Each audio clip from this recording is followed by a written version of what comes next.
How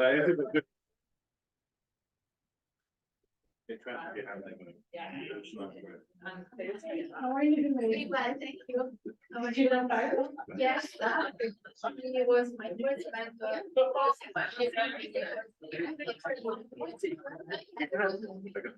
We always started. Okay, it is my pleasure to have Paco visiting here and giving this talk. So Paco Francisco Villaescusa Navarro is a researcher at the CCA in the Flatiron Institute. He's a friend, a colleague, and he's the head of Camels and Dreams, and he's gonna tell us about all these wonderful simulations. Take it away. So thank you, Familia. Yeah, so it was funny. So I need to tell the history of how we met because I don't think we met like 1 year ago, right? I mean, we didn't know each other. No, we did. And it's like I got an email from a postdoc at CCA. He's like, hey, no, Cecilia is working on Camels. And he's like, who is Cecilia? And he's like, Oh, yeah. so yeah, we discovered that basically we have kind of the same name for. Yeah, we similar- stole his name. I forgot to say that, but without knowing. No. And then we changed it to Astoria. We were Camel without the S. So it was funny, yeah. And then I think at some point there was even some, I don't know, I mean, I think some graduate student or postdoc or someone who was applying here, and there was someone in the committee and said, yeah, we are here in Boring Camels. And it's like, I don't know, I mean, I know some people, I don't know, Carolina or Violin, but anyway, so. Then I sent you an email saying, so sorry about the name. That's how we met. It was funny. So, yeah, so I'm gonna talk today about basically this Camels and the Dreams project. And so let me go ahead. So let me first start with Camels. So the idea of Camels was that there is like a cosmology community and there is the people working more in galaxy formation. And I have the feeling that we don't talk maybe to each other so much these days. For instance, at CCA, there is a galaxy formation group. It's a very big one. And to be honest, I never talk to them. It's a galaxy formation people. But they also don't talk to us so much. So the idea of this was basically to kind of create some bridges between both communities. And the way to do this, so from bottom, was basically using hydrodynamical simulation.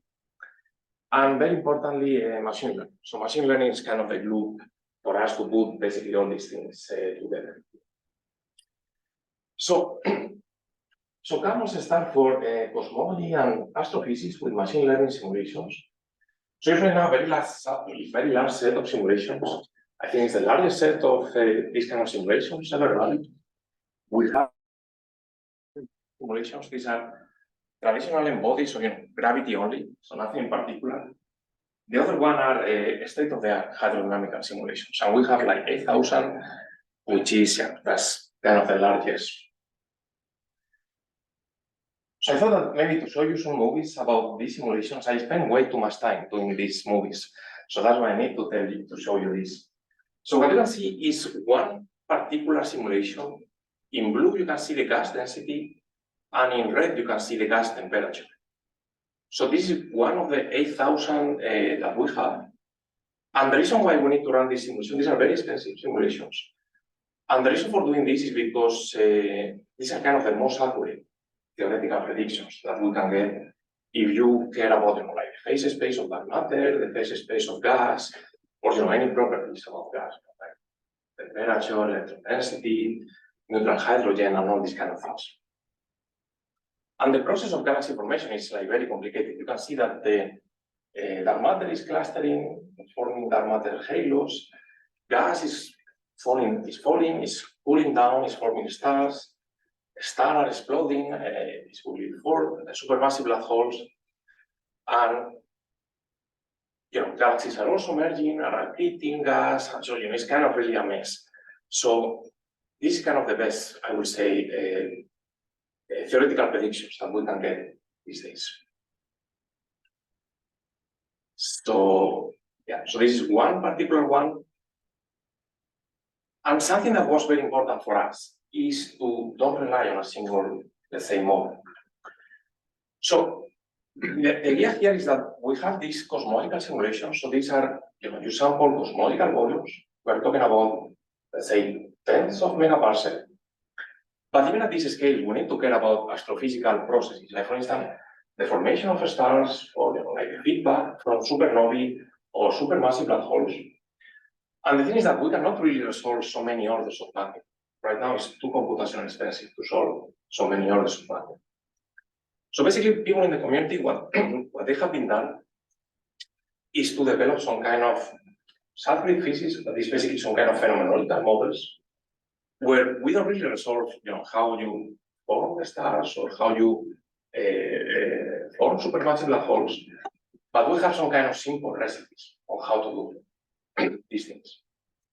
And different groups have developed different recipes, and all of these are state of the art and everything, but I think you should see this as some kind of really simplistic models. Let me maybe illustrate this with this movie. So what we are going to see here are 6 different simulations. All of them have the same initial conditions, and all of them have the same cosmology. The only different, will you know if there is a little bit of water? I just it might get worse. Sorry. And they have like the fiducial astrophysics. And if you play the movie, you will see that all of them, they look like very different. Like, for instance, you have like Francis that is heating up the gas very early on. This is kind of the way that the model works. Then you have Eagle that has a different feedback model. And then you have Simba, which has these gigantic jets. These are from alien feedback. And then there is Magneticum, Astrid, and Illustris TNG. So all these things are kind of very different.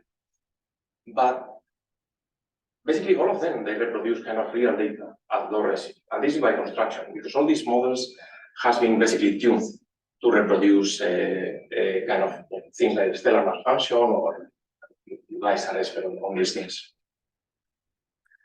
So basically in Camus, we don't rely on single simulation. We believe that maybe all of them individually are very good, but all of them might be approximate.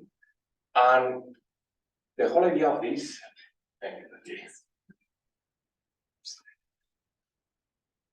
so the whole idea of this is basically that if we want to, let's say, we want to do cosmology, and we want to apply any model that we develop to the real world, at the very least, your model should work in all these different simulations. You have a model that only works in Eagle, and it doesn't work on Simba. I'm not sure how much I should trust this when I apply this to real data, knowing that this is an approximation, this is an approximation, all of these are approximations. So the whole idea for us is really to be as diverse as possible to create models that are robust. And then finally, this simulation were really designed to do machine learning.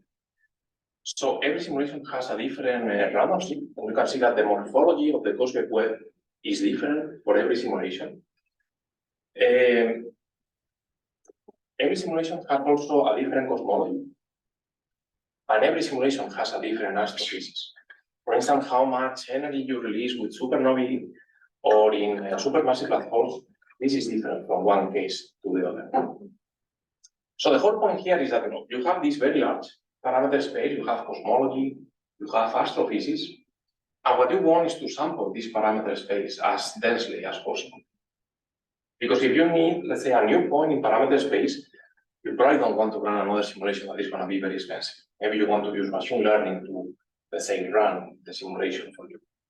I'm not talking about making emulators for some statistics that maybe you really need to, let's say, run the simulation itself. You can maybe train a neural network to do this.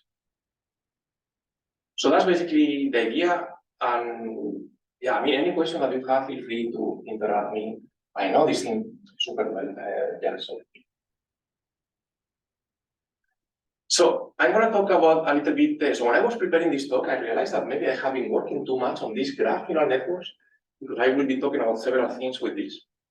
So in cosmology, one of the most important things for us is really to extract the maximum information, let's say, from some observables that you have. So imagine that every point here represents like a galaxy. So ideally, what we would like is to have some model that just take this data, really like the position of the galaxies, and just extract the maximum information from this.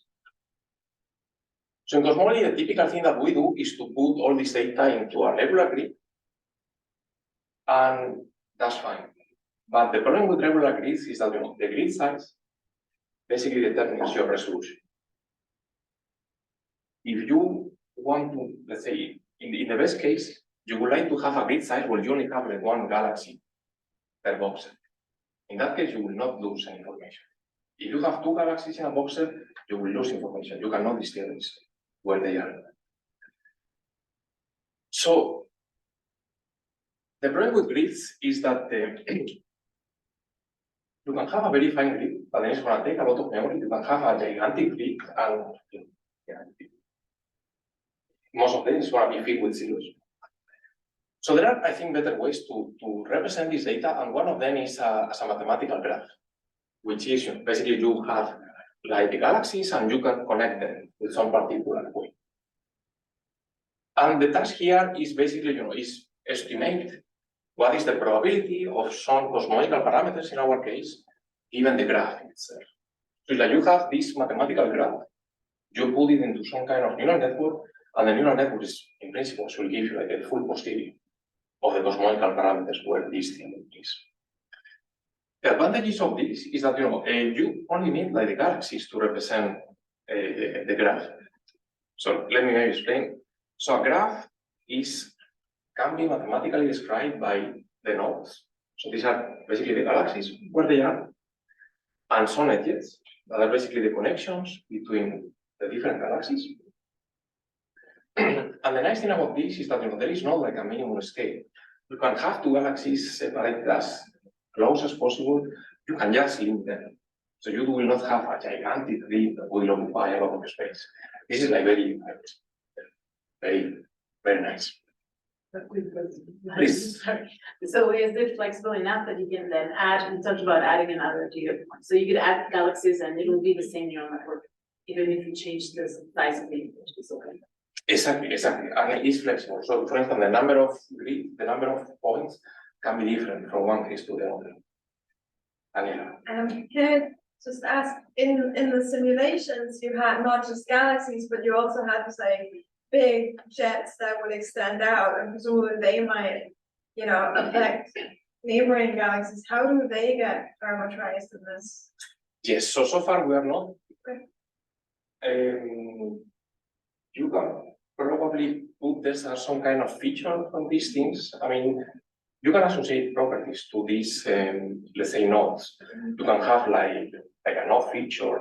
So in that case, maybe you can parameterize that. But in our case, we are not, let's say, interested in doing that. But then you would have correlated next to the strengths, I guess. Yes. Who might affect these two galaxies? Yes. So in principle, even if you have, let's say, like a jet like this, and the other one is like this, and these are correlated, all these things can take care of that. You would put them in the edges, those things that connect the nodes, for example. I will need to think about, in this case, probably I will put as a node feature more than the edges, but maybe you can put as an edge feature. Yeah, that's a good question. Yeah, I guess it's, yeah. But so far we're not really thinking about this because in galaxy surveys, usually you will not see these things. And maybe you don't trust these things at the level of the simulations. So, okay, so this is fine. So let me maybe explain how this graph neural network works in case that not everybody is familiar with this. So in graph neural networks, you have your mathematical graph. So you have nodes and you have edges. And the way that it works is like this. So you will take the graph and you will basically put into what is called a graph layer. And the graph layer is going to give you like basically the same graph. But now you will have like different features. So initially, every node can have some features. Like for instance, you can imagine that this will have like the position of the galaxy, maybe the velocity, the stellar mass, any property that you have. And the edges can also have some features. Like for instance, the distance between 2 points, something like that. So the first thing that you do is you will update the edge features. So the way that you update is that you have like two node features that are connected by an edge. So you take the node feature from this node, this other node, this, and then you also take the features of the edge connecting these two. And then you put this to a fully connected edge. And this is gonna basically update these features that you have. And as you know, this could live in 5 dimensions, this could live in 100. It just doesn't matter. The second thing that you do is to update the node features. Imagine that you have a node and it's connected with many edges. So what you do is to take the node feature itself. And then you do this. I remember the first time I saw this, is like, holy shit. I mean, this reminds me when I studied this Lie algebra. This is like the worst time in my life when I was an undergraduate. So this just means it's a permutation invariant operation.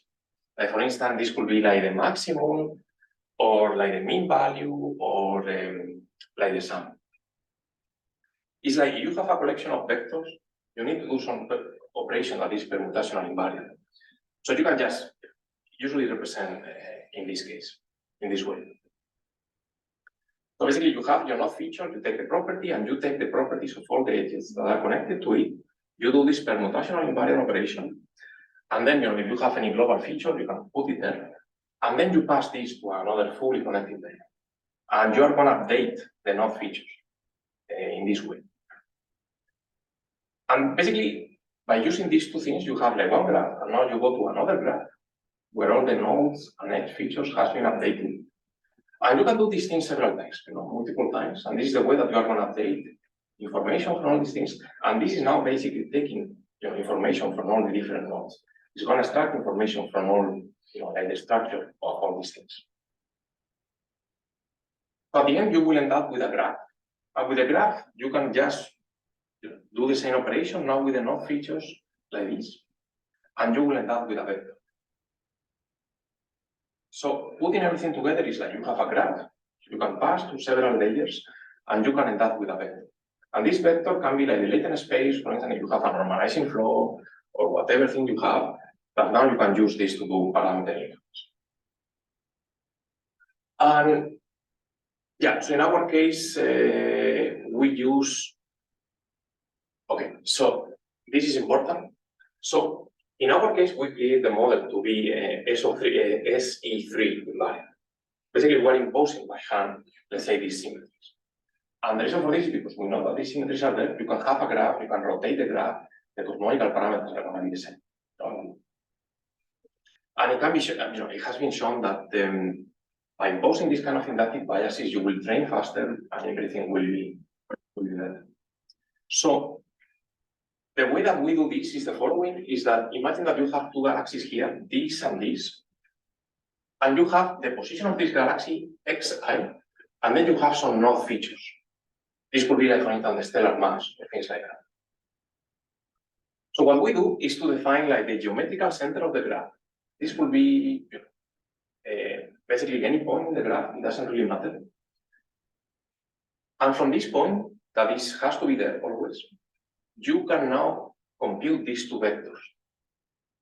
That is basically the relative position of the two galaxies with respect to this geometrical center. And the beautiful thing about this is that now you have two vectors, and you can compute all possible scalar products about this. And basically, this is what we use as an edge feature. Basically, what we are doing is that we have this triangle, we compute this distance, and we compute, like, I think, this angle and this angle, something like that. And this by itself will make the system already rotational and translational invariant. You can move all the system there. These, let's say, these vectors are going to change, but the scalar products are going to be always the same. And all the angles are always going to be the same. So you can rotate, you can do whatever you want. This is going to be. So these are kind of the features that we associate for the edges. And then by construction, the system is, the model is already SE3 invariant. Any question regarding this? It's a very simple trick, and it works very well. Okay, so let me quickly show you the results. So this is a work that a graduate student from Brazil did with us. So what he did was to take 1,000 simulations, run with this asteroid model. Every simulation can be represented with this graph. You can see this is how the graph itself looks like. There is only like 1,000 galaxies in a very small volume, 25 megaparsec. And basically, yeah, we link two galaxies where the distance is smaller than some parameter. It's a hyperparameter for us. And yeah, probably the difference for those of you more familiar with cosmology is that because we don't really impose like a minimum cut on scale, we are going to this, let's say, minimum scale that is like, yeah, like much smaller than what anyone has, I believe, ever done. So And why do you do that? Because it's not, it becomes too many data points, can't you, isn't the advantage of this that you don't need to do that? so exactly, I mean, if you can do this with a grid, but then you will need a gigantic grid. And No, I mean, without catching without defining the points, it's taking any points, no matter how close to each other they are Exactly. as individuals. exactly. I mean, it's not that clear to me how will you impose a carbon scale on this. We'll talk with Carol about this. It's not, I think, so obvious. How will you impose a carbon? So in this case, it's like, let's take everything, right? Let's see if this works. But we're talking about going to scales of 2 kiloparsec, right? In cosmology, we usually stop at maybe 10 megaparsec. So yeah, we're talking about all the soft magnitude. So what he did was to take like 1,000 of these simulations, all of them ran with this asteroid model. And this is what she got. So let me explain. So this is like the true value of omega matter. So for instance, consider this point here. This point here represents a simulation run with asteroid, where the true value of omega matter is like 0.25, something like that.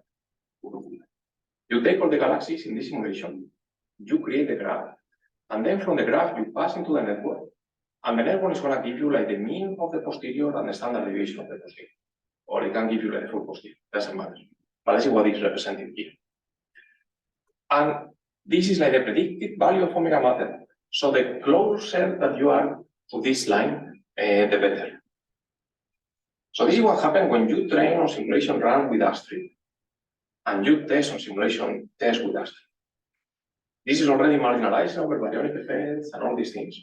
So you can see that it works, but usually this is what happens. You train on a model, run with some simulation, you test with the same simulation, this thing almost works. But this really, in my opinion, really impressive here is that now if you test this on galaxy catalogs run with completely different simulation, in this case Illustris CNG, it works. This is SIMBA, it works. This is Magneticum, it works. This is Illustris CNG, but now varying 28 parameters, it works. Igor, it works. And Ramses, it works. It doesn't work for this point. But it was so extreme that there is only one galaxy in that simulation. So we believe it's fine. And we even test this on semi-analytic models. You know, this is like the L galaxies. So even there it works. So it's really, yeah, please. I'm just curious, what happens with Illustris TNG at the high end? At the higher, Yeah, there, is that just statistical fluctuations, so there are these points below, this that thing, it seems yeah. to be turning off? Yeah, so usually this will happen, I think, in many cases, usually because you learn the prior, you know, you learn that the simulation should go from 0.1 to 0.5.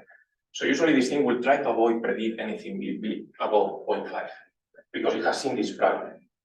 So usually this is, yeah, what I believe. So what is the input here is just the information of the galaxy particles? You take like the galaxies in the simulation and you only use like the positions and the velocities, I believe, in this case. So you train your network with all possible simulations. If you were going Only to, with one, right, only with asteroid. okay, right, only with one type of simulation. Exactly. Right. But then at the end, for inference, you only have one data point you want to run that through that is our universe, right? Exactly. So you would have to collect the information. I mean, what information would you pass from this universe in order to make a prediction for this universe? Is it just basically catalogs of redshift galaxies and all that? Is that what you pass on Yes, in the principle- prediction step? Yeah, in principle for this, I mean, I wouldn't say that this is still to be deployed with real data, but in principle, you only need like the position of the galaxies that with the spectroscopic surveys you can get. And then we also need like the peculiar velocities. That's a little bit more tricky. But my point here is that before going to real data, you need at least to pass this test. If you have a model that you train on Astrid, that only work in Astrid, because this is usually what happens. And if you only use position of galaxies, this thing doesn't work. And that's kind of the problem. That baryonic effects are maybe too different or whatever, and this doesn't work. But using position and velocities, for some reason, is extraordinarily robust. So basically, you have a machine learning model that can predict the cosmological parameters of any of these simulations. Yep. Okay. Even semi-analytic models that are completely different.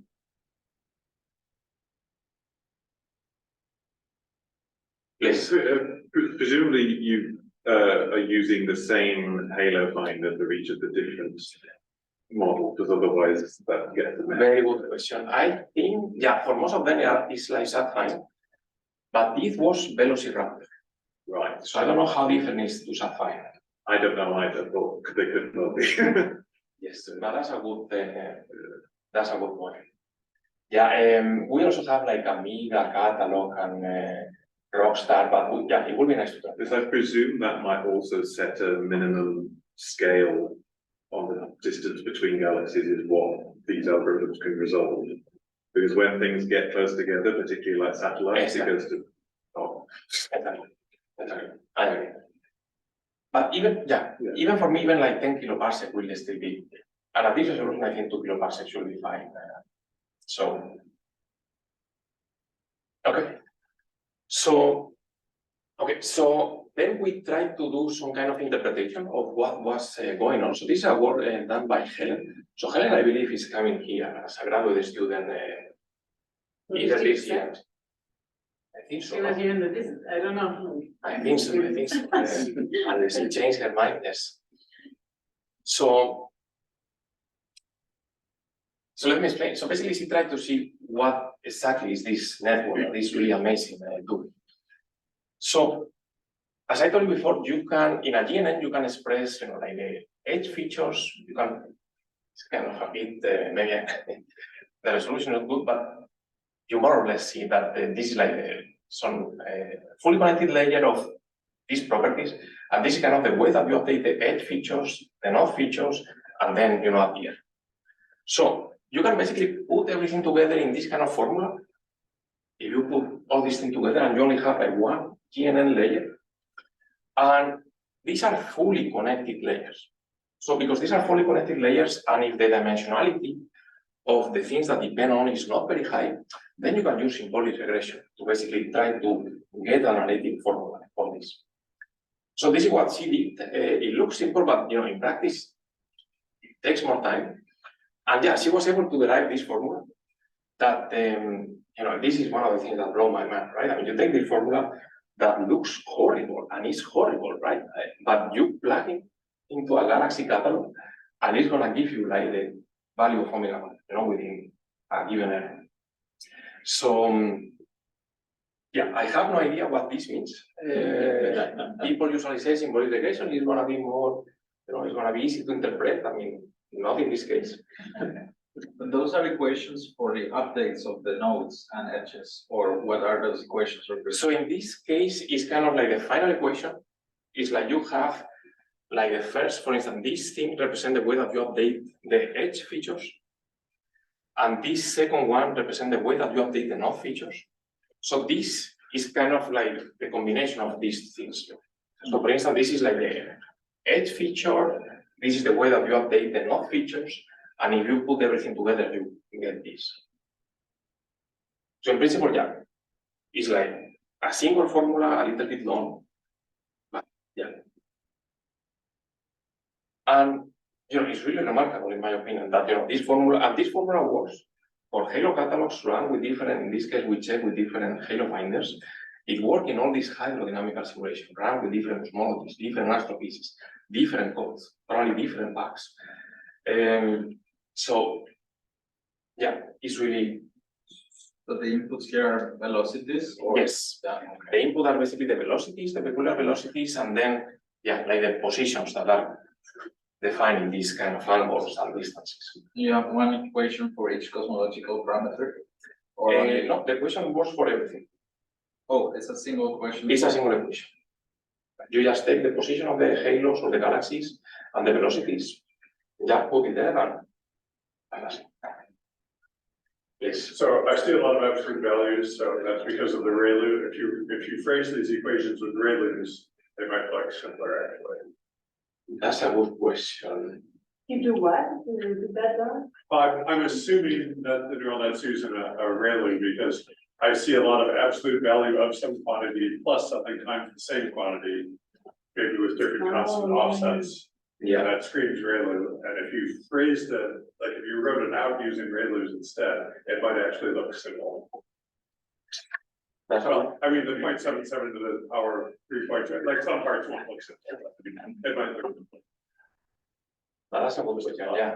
So that's a good idea, yeah. Okay. Alright, so let me see, That's basically the equation that solves the universe. That's what you're trying to tell us. We don't understand it. I mean, she's We very don't clear, right? understand it. So, And God said.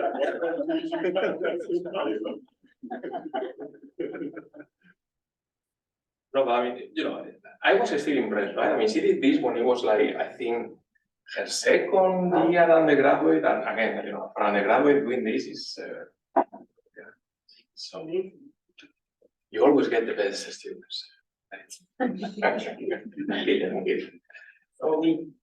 So, Michael, you have a full hour, is that 45 minutes because there's a lot of discussion? okay, so should I stop? You can stop at 1. Okay, I don't want to, yeah. Yeah, that's fine. Let me see. So another thing that we did with the GNNs is like, imagine that you have a dark matter halo and you have like some galaxies there. You can also represent this data as a graph. And in this particular case, what we wanted to do is to estimate the mass of the halo itself. Like for instance, weight the Milky Way. So yeah, we did this with also with CAMOS. We did the test of training on Illustris and tested on SIMBA. In this case, things were robust. And that's why we decided to, in this case, apply this to real data. And I believe that this is kind of the first constraints using from machine learning on the mass of the Milky Way and Andromeda. So our constraints are here. And these are kind of other methods that I'm not very familiar with. But this is kind of, let's say, traditional method that the community has been doing at globular clusters or other things. So, the results are pretty reasonable, I would say. And it's kind of interesting that this works so well, taking into account that we only use like basically the Milky Way, and then we use only like the two most massive satellites, everything the LNC and SNC. Basically because in CAMOS we don't have much higher resolution to go to smaller masses.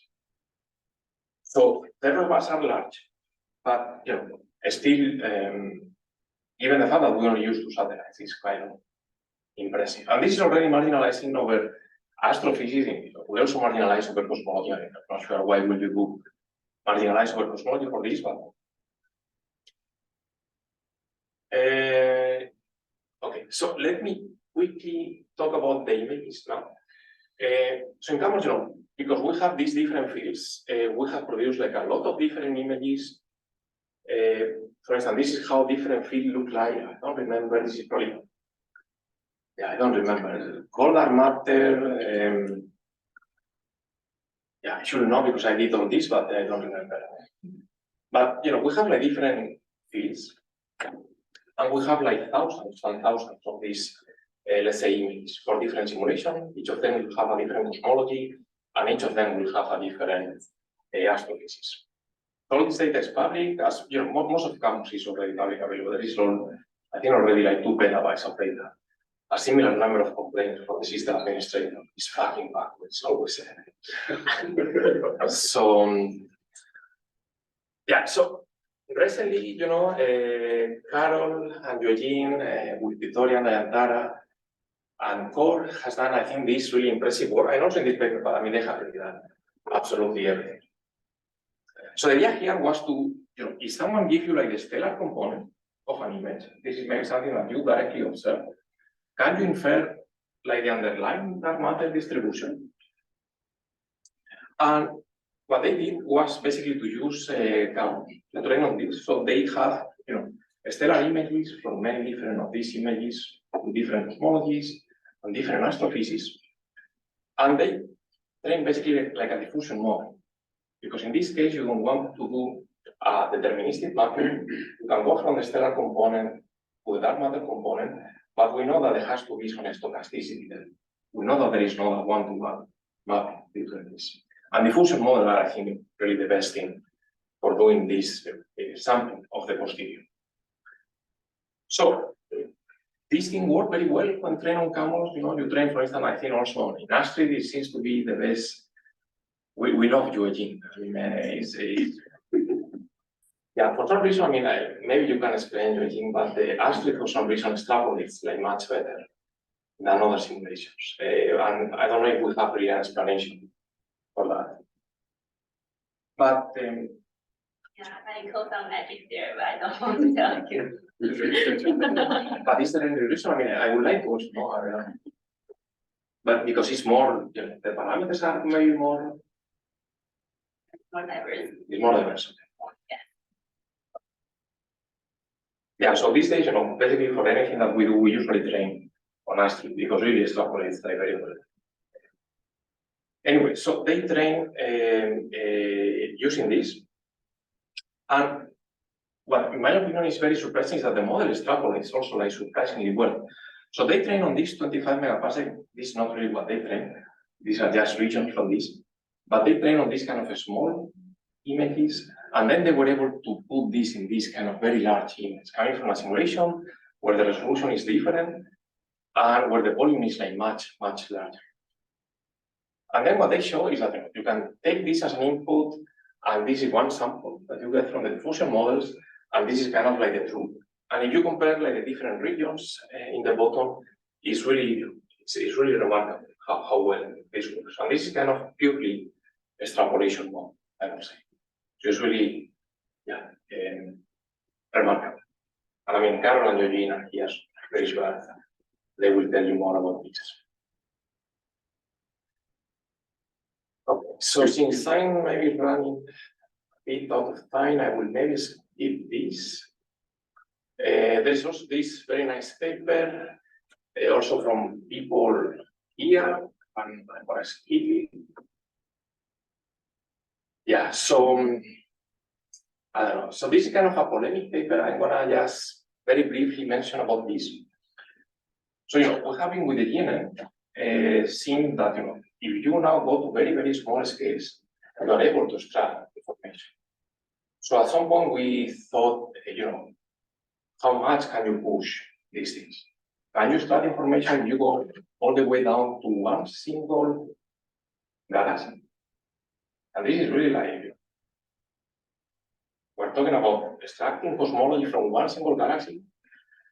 So what we did was, we take like 1,000 universes run with the same code. In this case, Illustres CNG. Every simulation has a different cosmology, different astrophysics. You take a cube, a universe, and then from the universe, you just take like a single galaxy. And then from the galaxy, you consider all the properties that it has.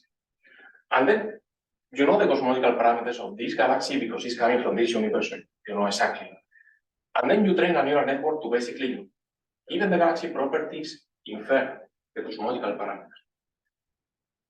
And when the network is trained, you use simulations that you have never seen, and you try to see if this works. So this is the very, very surprising thing here is that this works. And I want to be careful. I'm not saying that this is real. Maybe this is still some bug in the simulations. I have done all possible tests, but yeah, this is definitely not a trivial thing if it's a bug. So let me explain. So this is the value of omega matter. For instance, this point represents a galaxy. that is coming from a universe where omega matter is like 0.24. You put into the neural network, and the neural network is going to give you the posterior mean and the standard deviation. And this is like the predicted value of omega matter, and you can see that even with individual galaxies, you can predict the value of omega matter. Right? And this is really, I mean, very, very surprising. So for each simulation, you should expect to get the same answer regardless of what galaxy you pick, right? So are these error bars representing that uncertainty across galaxies, or is that just coming from a single galaxy? This is coming from a single galaxy. We did this for different galaxies, and yeah, basically it works for all galaxies. Some galaxies will have a little bit larger error than others, but similar. Okay. I was so surprised, yeah. Please, So for this, if you say the posterior mean and standard deviation, did you just have to assume that your posteriors are Gaussian? no, very good question. So in this case, we use one of these, it's called like this moment network. So the loss function guarantees that you are computing the posterior mean. To compute the posterior mean is like the mean square error, and then we'll have another quadratic term. And this is guaranteed to be the standard deviation of the If posterior. it's the standard, does it not automatically, if it's then the same, at least symmetric? Not sure what you mean. I'll think about it. Okay, but definitely we are not assuming a Gaussian distribution for this. And you know, I have done this recently with normalizing flows, and it's basically the same. So shall we stop funding for cosmological surveys and focus all the money on our galaxy, since we can do that this now? I will not recommend that. And again, this might be some kind of bug in the code, something. So what do you think it is, if it was true, what do you think it is that it determines omega matter? Oh, yeah, I'm gonna tell you later. But you know, it doesn't work for everything. Like for instance, for sigma, this doesn't work, and you know, for these AGN parameters, it also doesn't work. What I can tell you is that I have done this thing with illustrious TNG, it works. I have done this with Simba, it works. I have done this with Astrid, it works. And I have done this with it, now that we have, and it works. These simulations are very different. And it's very hard for me to really believe that there is a bug there. This bug is in all this code. So, again, I be wrong, but it's becoming a bit hard for me. So coming back to Cecilia's question, so what is going on? So I think the money plot is this. So every point here represents a galaxy from all simulation. And what I'm plotting is the stellar mass of the galaxy versus the maximum circular velocity. And the colors represent omega matter. So red is higher omega matter, blue is less omega matter. So I think what you can clearly see is that for a fixed stellar mass, the higher the value of omega matter, the higher the value of the maximum circular velocity. So my interpretation for this was that, you know, if you have omega matter is larger, there will be more dark matter everywhere. And there will be more dark matter in galaxies. So you will expect that, you know, the gravitational potential well will be deeper in these, let's say, universes with higher omega matter. So how well can you predict just with this, saying, okay, then if I know that that's the case, let's just take the maximum circular velocity and the mass of the galaxy and predict without any omega. Yeah, so I believe I did only with these two properties. With these two properties didn't work very well because even though there is a clear gradient, like for instance, this, I don't know, this galaxy here is green. So there might be too much scatter. So I think to work this well, you need at least like 5 properties. But yeah. So let me mention that Jan von Hand, who is a postdoc at Princeton, has basically used this idea and applied this to real data. And he has been the first one in deriving like cosmological parameters just coming from the photometry of galaxies. So this is constraints on sigma 8 on omega matter, and there is no clustering here at all. He's just taking like the photometry of galaxies. And basically what he found is that with real galaxies, with photometry, with one galaxy, this doesn't work. And this is not in contradiction with this. I mean, in this case, you know, we need to use things like the stellar mass, the maximum circular velocity. This information is not only in the photometry. But he showed that there is still some small information. And if you're able to stack all these galaxies, yeah, he was able to derive this thing. Let me I talked a little bit with Carl last time at CCA, and I'm still kind of afraid of doing this, but so, some of the comments that we got from this paper is that, maybe we're not varying all the parameters. We were only varying 2 supernovae and 2 AGNs. Now, we have basically varied everything, all the parameters that are in Illustris CNG. There is a lot of parameters here that I have no idea what they are. Maybe Joaquin or Jake, maybe you know, but yeah, I was told that this is kind of everything that you can vary. And you can repeat the experiment and try to see if you can still get anything at all. And yeah, so in case that the first paper was not polemic, this is going to be even worse. So we find that we can still constrain omega matter. We can constrain the ratio omega matter over omega variable. We can constrain H naught. And I believe after some time I understand why. I think it's basically coming from the age of the stars in the galaxy. When you change age, the age of a galaxy will change. And this is going to change metallicities and everything.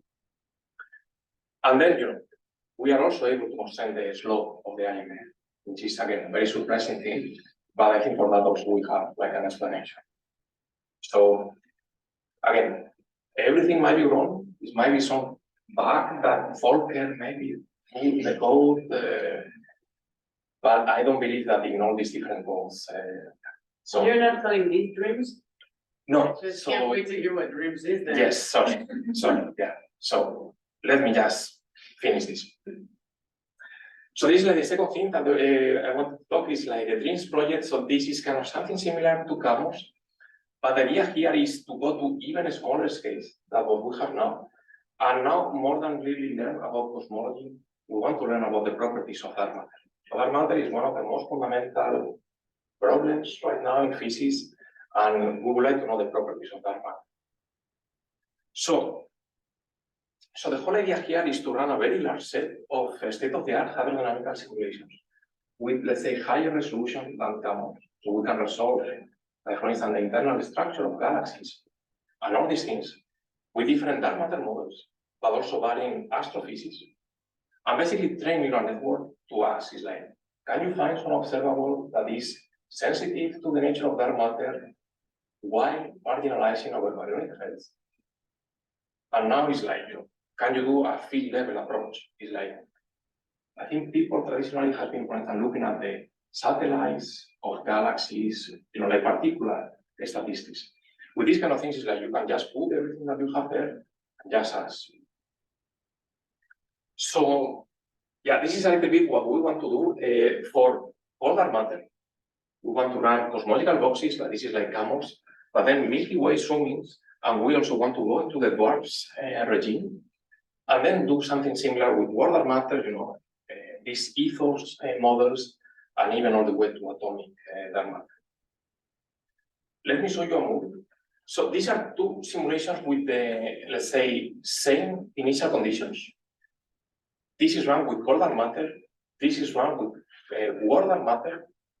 And this is basically the gas distribution of this central part. It's going to be a galaxy here, and this is like the stellar component.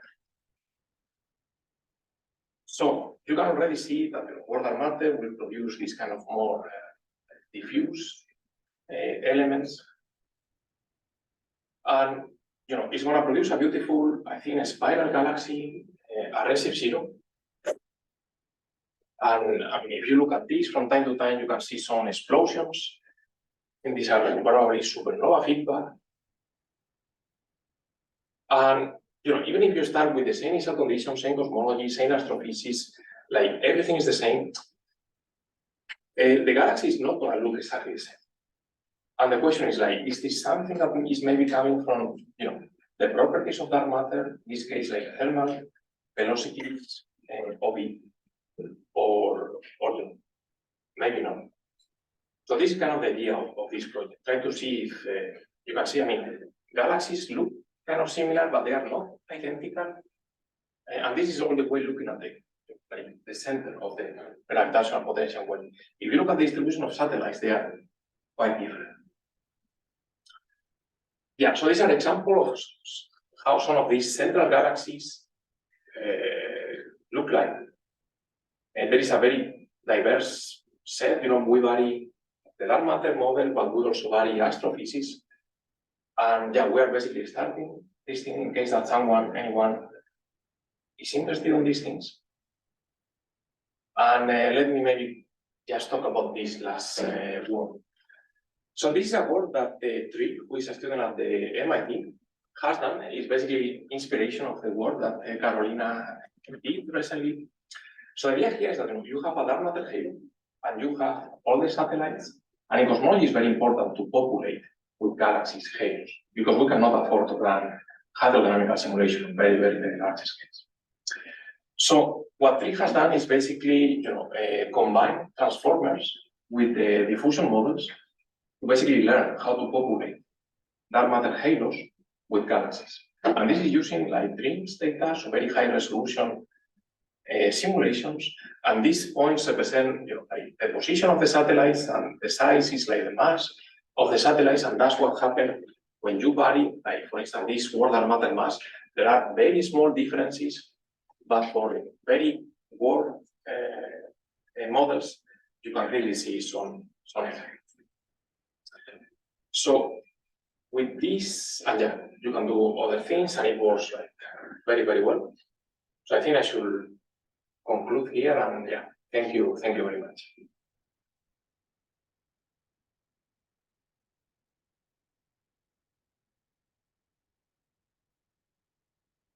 Okay, great talk, thank you. Are there any questions? We did interrupt quite a bit, but if there's any more questions or discussion, or in Zoom maybe?